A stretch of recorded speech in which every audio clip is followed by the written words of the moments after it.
ان تحرص علی ہداہم، اے نبی صلی اللہ علیہ وسلم، اگر آپ کو بہت حرص ہے، بڑی خواہش ہے، بڑی آرزو اور تمنا ہے کہ یہ ہدایت پر آ جائیں، فإن اللہ لا یہدی من یضل، تو سن لیجئے اللہ ہدایت نہیں دیتا جس کی گمراہی پر اس کا فیصلہ ثبت ہو چکا ہو۔ یہ اللہ کا ایک قانون ہے، اس نے ہدایت منکشف کی، ایک آدمی پر ہدایت منکشف ہو گئی، اس نے رد کر دی، اللہ نے پھر اور موقع دیا، پھر اور موقع دیا، ایک وقت آ کر پھر اللہ تعالیٰ اب اس کی توفیق سلب کر لیتا ہے، اب وہ حق کو پہچان ہی نہیں سکتا، اب اس کی طرف سے مہر تصدیق ثبت ہو چکی ہے۔ اس کے بارے میں تو ختم اللہ علی قلوبہم وعلی سمعہم وعلی ابصارہم غشاوہ۔ اب اے نبی آپ کتنی ہی خواہش رکھتے ہو، آپ کی کتنی ہی تمنا ہو، کتنی ہی آرزو ہو، کوئی آپ کا کتنا ہی قریبی عزیز ہو، آپ کو کتنی ہی اس کے بارے میں خواہش ہو، لیکن یہ کہ یہ اللہ کا فیصلہ ہے، جیسا کہ میں نے عرض کیا ایک جگہ پر تو کھل کر کہا گیا انک لا تہدی من احببت ولکن اللہ یہدی من یشاء، آپ ہدایت نہیں دے سکتے جسے چاہیں، اللہ جس کو چاہے ہدایت دے سکتا ہے، آپ اپنی سی کوشش کیجئے، اپنا فرض ادا کیجئے اور بس۔ ان تحرص علی ہداہم فإن اللہ لا یہدی من یضل، جس کی ضلالت کا فیصلہ اللہ کی طرف سے ہو چکا پختہ، اب اللہ اسے ہدایت نہیں دے گا، وما لہم من ناصرین، اور ان کے لیے نہیں ہوں گے کوئی بھی مددگار۔ وَأَقْسَمُوا بِاللَّهِ جَهْدَ أَيْمَانِهِمْ، اور وہ اللہ کی قسمیں کھا کھا کر کہتے ہیں امکانی حد تک، لا يبعث اللہ من يموت، اللہ ہرگز نہیں دوبارہ اٹھائے گا اس کو جو مر جائے گا۔ میں نے آپ کو بتایا تھا کہ اکثر و بیشتر تو ان لوگوں کا قول یہ تھا کہ مرنے کے بعد اٹھیں گے اللہ کے ہاں، لیکن اللہ کے ہاں ہمارے سفارشی ہیں، وہ ہمیں چھڑا لیں گے۔ لیکن ایک طبقہ وہاں بھی موجود تھا ایسا کہ جو بعث بعد الموت کا سرے سے منکر تھا، اس کا ذکر پہلے بھی آ چکا ہے، اب پھر آ رہا ہے۔ یہ کہتے تھے لا یبعث اللہ من یموت، نہیں اللہ اٹھائے گا، جو مر گیا مر گیا، گیا ختم ہوا، زندگی یہی ہے، ان ہی الا حیاتنا الدنیا نموت ونحیا وما نحن بمبعوثین۔ بلا، کیوں نہیں، وعدن علیہ حقا، یہ وعدہ ہے اس کے ذمے، قائم ہے، پختہ ہے، اللہ یقیناً تمہیں جمع کرے گا، ولکن اکثر الناس لا یعلمون، لیکن اکثر لوگ علم نہیں رکھتے۔ لِيُبَيِّنَ لَهُمُ الَّذِي يَخْتَلِفُونَ فِيهِ، وہ جمع کرے گا، اٹھائے گا تاکہ واضح کر دے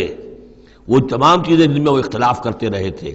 وَلِيَعْلَمَ الَّذِينَ كَفَرُوا أَنَّهُمْ كَانُوا كَاذِبِينَ، اور تاکہ پوری طرح جان لے یہ کافر کہ واقعی وہی جھوٹے تھے، جب انہوں نے جھٹلایا تھا نبیوں کو تو حقیقت میں جھوٹے وہ خود تھے۔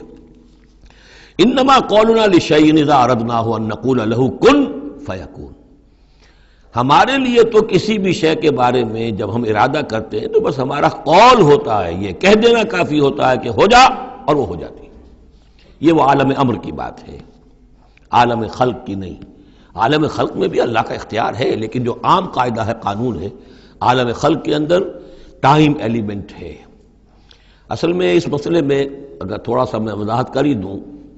کہ اب تک جو کچھ میں سمجھ پایا ہوں، اس لیے کہ جو بھی فزکس کے میدان میں اب جو ترقی ہوئی ہے، تھیوریٹیکل فزکس میں، اور theories of the creation of universe, اب جو بھی اس وقت دنیا میں جو اعلیٰ علمی سطح کے اوپر جو بھی ہیں لوگوں کے سامنے، ان میں بگ بینگ کا ایک کانسیپٹ ہے۔ ایک وقت ایک بہت بڑا دھماکہ ہوا ہے، اور اس دھماکے سے کوئی ایسی شے وجود میں آئی ہے، اتنی گرم تھی، trillions and trillions degrees foreign height, یعنی اربھا ڈگری کی حرارت والے پارٹیکلز، بہت چھوٹے چھوٹے پارٹیکلز وجود میں آئے، اور اس کے بعد سے پھر وہ چیزیں جو ہیں وہ پارٹیکلز دوڑے ہیں، بھاگے ہیں، وہ جمع ہوئے ہیں تو ان سے گیلیکسیز بنی ہیں، اور اس سے پھر یہ کہ ٹھنڈے ہونی شروع ہوئے ہیں کچھ ان میں سے بہت عرصے کے بعد، اور وہ ٹھنڈے ہونے والوں میں سے پھر یہ زمین بھی ہے ہماری، یہ سورج سے ٹوٹ کے علیحدہ ہوئی ہے۔ یہ بگ بینگ جو ہے در حقیقت یہ عالم خلق کا آغاز ہے، سائنس اس سے آگے نہیں جا سکتی، اور بہت حد تک یہ بگ بینگ کے بعد سے جو اب حقائق سامنے ہیں وہ گویا کہ کوروبریٹ کرتے ہیں قرآن مجید کے بھی ساری جو چیزیں آ رہی ہیں اس کے ساتھ مطابقت ہے ان کی۔ پہلے یہ سمجھا جاتا تھا کہ مادہ ہمیشہ سے ہمیشہ رہے گا، اب ختم ہوا، اب یہ بات پیدا ہو چکی ہے کہ ایک خاص وقت پر یہ بگ بینگ ہوا ہے، تو کریشن آف یونیورس کی ایک بگننگ ہے، اب یہ مانا جا رہی ہے، اور یہ بھی مانتے ہیں کہ یہ ایک خاص وقت کے لیے، ایک وقت میں یہ ختم ہو جائے گا، اس کے ختم ہونے کے اسباب کیا کیا ہیں مختلف تھیوریز میں، اس کو چھوڑ دیجئے، لیکن یہ بات اب مان لی گئی ہے کہ یہ ہمیشہ کے لیے نہیں ہے۔ تو اسی طریقے سے اور بھی کچھ چیزیں ہیں کہ جن کے ساتھ اب مطابقت ہو رہی ہے۔ عالم امر جو ہے اصل میں اس سے پہلے کا ہے، میری جو بھی ایک رائے بنی ہے واللہ عالم، یہ چیزیں ایسی ہیں کہ جو اکثر تو میں دورہ ترجمہ قرآن میں اس طریقے سے بیان بھی نہیں کیا کرتا، میں سمجھتا ہوں شاید زندگی میں آخری مرتبہ یہ موقع ہو رہا ہے، تو جو اب تک کی سوچ ہے میں آپ کے سامنے رکھ دوں۔ اس کائنات کی اصل تخلیق ہوئی اللہ کے ایک امر کن سے۔ اور یہ کن کیا ہے؟ جب میں نے کہا کن تو میری کچھ انرجی تھی جس سے کہ یہ کن کا جو میرا امر ہے وجود میں آیا ہے، ڈیوائن انرجی ہے۔ لیکن یہ کہ اس کن نے پھر شکل اختیار کی ہے ایک ایسی روشنی کی کہ جس میں حرارت نہیں تھی، خنک نور، ٹھنڈی روشنی۔ یہ خنک نور جو ہے یہ حرف کن کا ظہور ہے، ذات باری کا نہیں۔ نوٹ کر لیجئے، پرانے فلسفے جو ہمارے ہاں چل رہے تھے وہ یہ تھا کہ ذات باری تعالیٰ سے ذات اس عقل اول وجود میں آئی، عقل اول سے پھر فلک اول، پھر فلک اول سے عقل ثانی، پھر عقل ثانی سے فلک ثانی،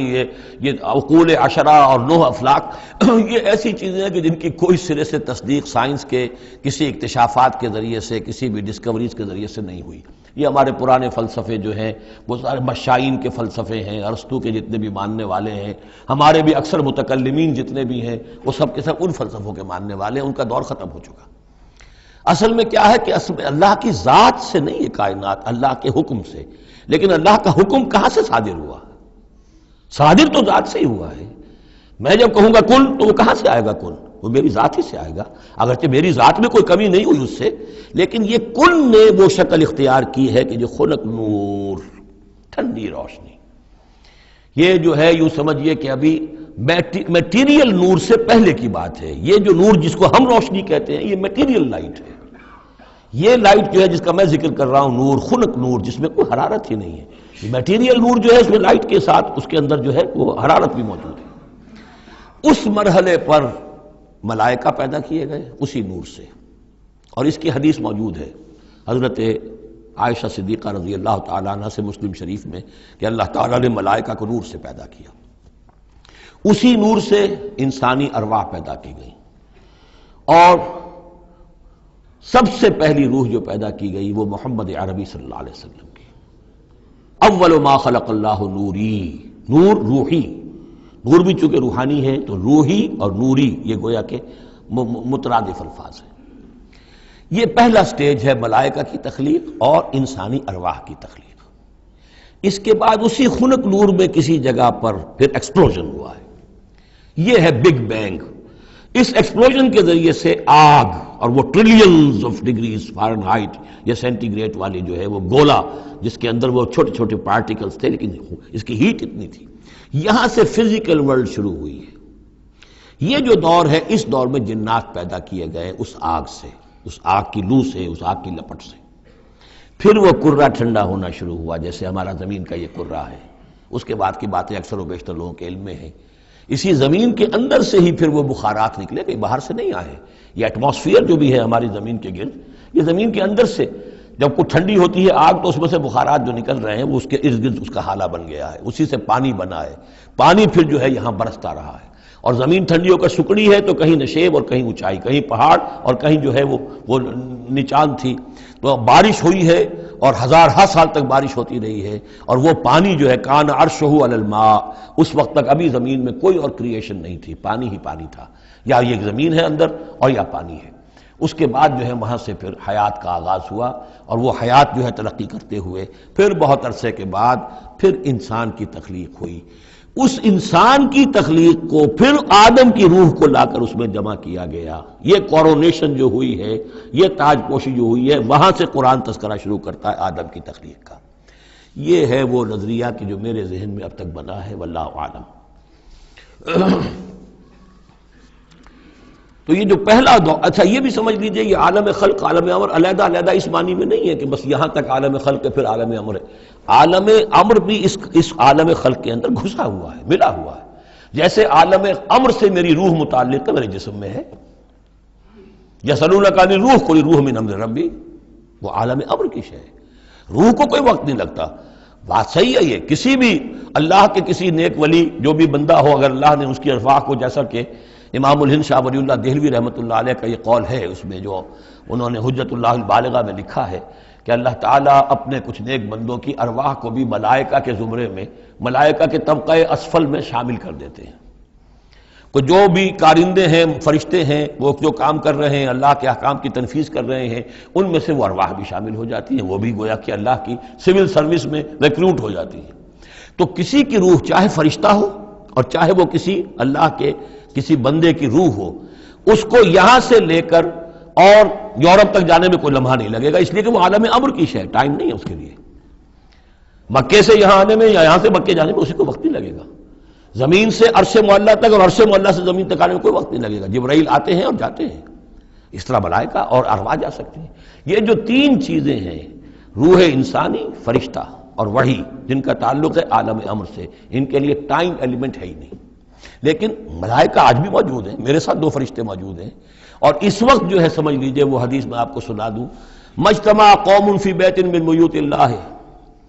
نہیں جمع ہوتے لوگ اللہ کے گھروں میں سے کسی گھر میں، یتلون کتاب اللہ ویتدارسونہ بینہم، کہ اللہ کی کتاب پڑھ رہے ہوں اور سمجھ رہے ہوں، سمجھا رہے ہوں، الا نزلت علیہم السکینہ، ان کے اوپر سکینت نازل ہوتی ہے، وغشیتہم الرحمہ، اللہ کی رحمت انہیں ڈھانپ لیتی ہے، سائے میں لے لیتی ہے، وحفتہم الملائکہ، فرشتے ان کا گھیراؤ کر لیتے ہیں، چاروں طرف گھیر لیتے ہیں فرشتے۔ فرشتے موجود ہیں، وہ عالم امر کی شے ہے، ہم انہیں دیکھ نہیں سکتے، ہم ان سے خطاب نہیں کر سکتے۔ ہو سکتا ہے جنات آئے ہوئے ہوں، نیک جنات، مومن جنات کے اندر مومن بھی ہیں، وہ بھی قرآن سن رہے ہوں، جیسے حضور صلی اللہ علیہ وسلم سے قرآن سن کر گئے تھے۔ نخلا کی وادی میں حضور جب طائف سے واپس جا رہے تھے، فجر کی نماز جب آپ پڑھ رہے تھے اور آپ کے ساتھ ایک مقتدی حضرت زید بن حارثہ رضی اللہ تعالیٰ عنہ، جب آپ قرآن پڑھ رہے تھے، ایک جنات کی ایک جماعت کا گزر ہوا، وہ وہاں ٹھہرے، قرآن سنتے رہے، پھر ایمان لے آئے اور جا کر اپنی قوم میں تبلیغ شروع کر دی۔ یا قومنا اجیبوا داعی اللہ انا سمعنا قرآنا عجبا، ہم تو بڑا عجیب قرآن سن کر آئے ہیں، نبوت آ گئی ہے، اے ہماری قوم کے لوگوں ایمان لے۔ کیا پتہ یہاں فرشتے تو موجود ہیں ہی ہیں، یقین کے ساتھ ہمیں معلوم ہے جنات بھی موجود ہوں جو قرآن سن رہے ہیں، لیکن وہ انویزیبل ہیں، وہ ہمیں نظر نہیں آئیں گے۔ بس یہ ایک ذہن میں رکھیے، عالم امر، ملائکہ اور ارواح۔ پھر وہ دور آیا ناری کروں کا، اس کے دور میں جنات کی تخلیق ہوئی ہے، پھر یہ کرے ٹھنڈے ہوئے، پھر یہ پانی، یہ بارش، یہ ہوا، یہ سارے جو عناصر اربع، اس سے جو حیات ارضی کا سلسلہ چلا، خواہ وہ بایولوجیکل جو ہے جو 2 حصوں میں تقسیم کرتے ہیں، چاہے وہ پلانٹ کنگڈم ہے یا اینیمل کنگڈم ہے، یہ حیات ارضی ہے۔ پھر اس کی ٹاپ جو ہے وہ انسان ہے، climax of the creation of here on this planet is مین۔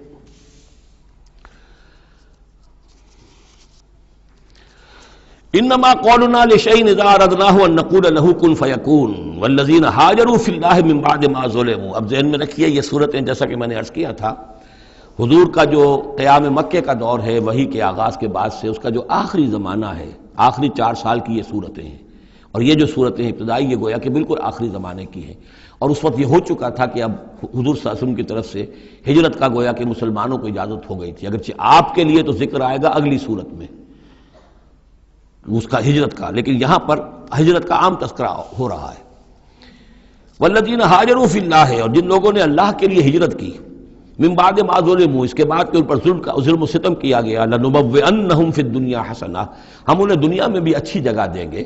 ولاجر الآخرۃ اکبر، اور آخرت کا اجر جو ان کا ہے وہ تو بہت بڑا ہے، لو کانوا یعلمون، کاش کہ ان کو معلوم ہوتا، انہیں اندازہ ہوتا۔ الذین صبروا علی ربہم یتوکلون، یہ وہ لوگ ہیں جنہوں نے صبر کیا اور اپنے رب پر توکل کرنے والے ہیں، بھروسہ سارا اور اعتماد کل کا کل اپنے رب پر۔